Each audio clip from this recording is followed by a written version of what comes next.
The Revolt of the Masses, chapter-by-chapter summary.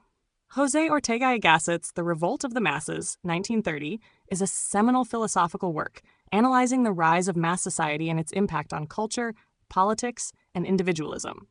Below is a chapter-by-chapter summary. Chapter 1. The Coming of the Masses. Ortega introduces the central idea. The modern world is experiencing the rise of the mass man, the average, unexceptional individual who lacks intellectual depth, but now exerts social and political influence.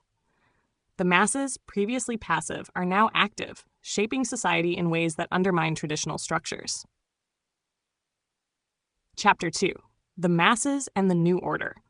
The author explains how the masses, unlike the elite, do not feel the need to justify their existence or prove their worth.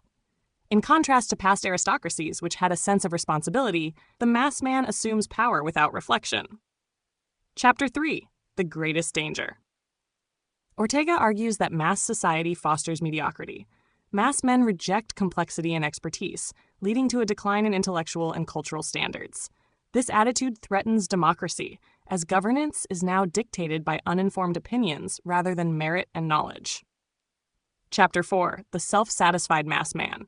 He critiques the modern mass man's lack of self-awareness. Unlike past generations, which recognize their limitations, the mass man believes he is entitled to impose his views without study or discipline. This arrogance results in cultural and moral decay. Chapter 5. Barbarism of Specialization. Ortega warns against the rise of the barbarous specialist, a highly trained individual who lacks broader cultural and philosophical understanding. Modern professionals are technically skilled but ignorant of history and ethics, creating a fragmented and shallow society. Chapter 6. The New Democracy and Its Risks. The book discusses democracy's transformation. While democracy originally meant rule by the best, it now allows the uninformed masses to dominate. Without intellectual leadership, democracy degenerates into mob rule. Chapter 7. The Future of Europe. Ortega reflects on Europe's cultural and political crisis, arguing that a revitalization of leadership and intellectual responsibility is necessary to counter mass mediocrity.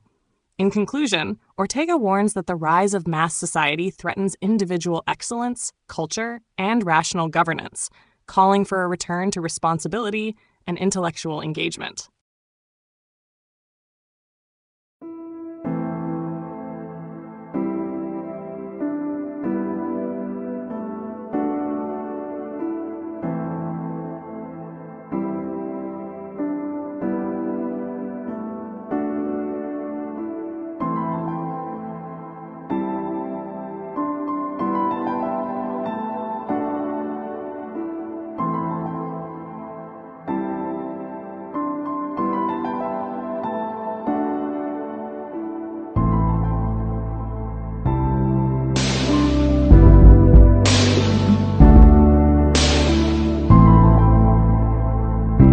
Don't forget to hit that subscribe button to show your support.